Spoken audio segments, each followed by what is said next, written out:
Round of applause for Angela.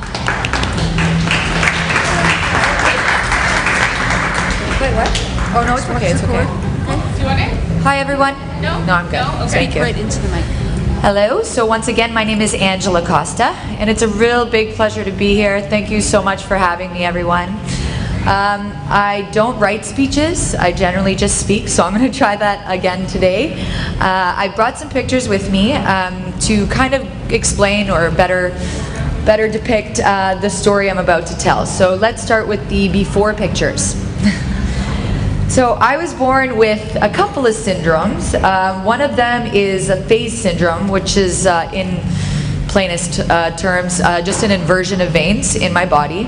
Accompanied with that, I was born with a hemangioma. Hemangioma is a vascular tumor. Okay, so it's a tumor constructed by veins. It's not cancerous in the least, but it definitely poses its problems. Now, can we go back to the first? Do you think you can go back to the first one? Yeah. So when I was first born, that's not the first one. When I was first born, you barely see, no, the first picture. Yeah, so on the left-hand side there, that's me at 1 day old. The tissue that mounted behind my eye to protect the veins from rupturing only started to actually grow or be noticeable in the second week. So you can see actually that the tumor has actually grown quite a bit. I don't know if you can see the pictures from there. But actually an interesting fact is that a hemangioma, 99.9% of the time, occurs on the buttocks. Now, I was lucky enough to have it on my face, and I say that with all seriousness. I'd much rather have everything at face value than to have to later explain something in another part of my body. But so yeah, hemangioma, it grew extensively. It was at its biggest the size of a tennis ball. So if you can imagine that over my left eye. It basically closed my eye entirely. So for 9 years of my life, I received no light to my left eye whatsoever. It's also an extremely rare condition. Like I said, usually happens on the buttocks.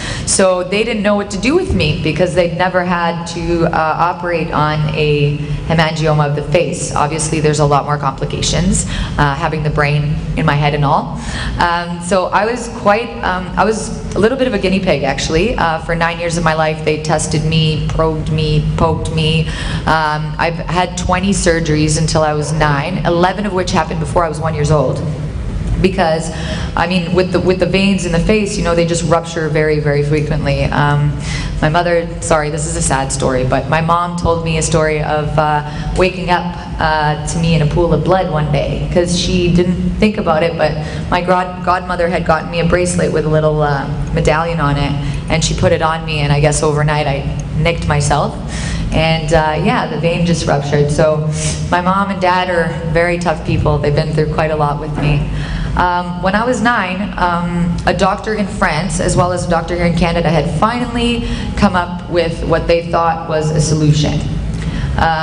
They thought that they could actually open up my head and take out the volume that was underneath the tumor, which was causing just the protrusion. So when I was 9, I took a trip to France, and I had my last surgery, which was open head.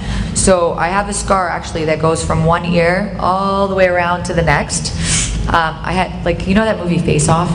Yeah, something like that. Anyway, so luckily I have really big hair, because no one can see my scar. But yeah, I had an open head surgery at 9 years old in France. It was successful, obviously, because I'm standing right here. But it was extremely risky and never had been done before. So I was very fortunate that the doctors had taken the time to study me. Most doctors don't know what hemangioma is, if you ask them. But I am in the medical textbooks of whatever doctor's book, how are you going to call it. So since 9, you can go to the after pictures. Once they remove the mass, you can still see the veins. Actually, though, yeah, those are the career ones, but you can still see the veins on my face. And I actually didn't wear any makeup today, so if anybody wants to come up and see me later, they can. I don't wear much makeup at all, right? But yeah, you can still see the veins over the eye. You can still see, you know, just the scarring. But as you can tell, the tumor's gone. So yeah, all I'm left with is a little bit of scarring over my left eye.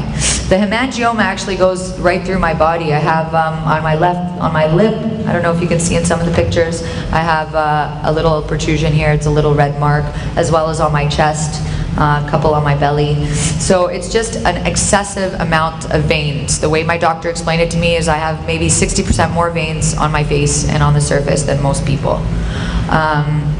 And yeah, that's my dad. He's cool. Yeah, so I'm really lucky to be here. I'm lucky to be alive, obviously. And I just wanted to come out and tell you guys that this did not stop me in any way, shape, or form. I have been president of the Student Council. I've done TV shows. I've done interviews on the radio. I am now the director of marketing and communication of Green Earth Recycling, which is a charitable recycling company. You can show my career pictures if you want. So that just goes to show, I mean, I'm definitely in the eye of the public on a regular basis. I interact with people every day. That's my job, and I love it. I must say that I think my over-talking was initially a safety blanket. I thought that perhaps if I spoke excessively, no one would notice. But I'm really glad that that is what I adapted because I love doing what I do now. That's just one of the things that I do. We do clothing drives for multiple charities. So yeah, thank you for having me. It's a pleasure, and I hope to talk to you guys again soon.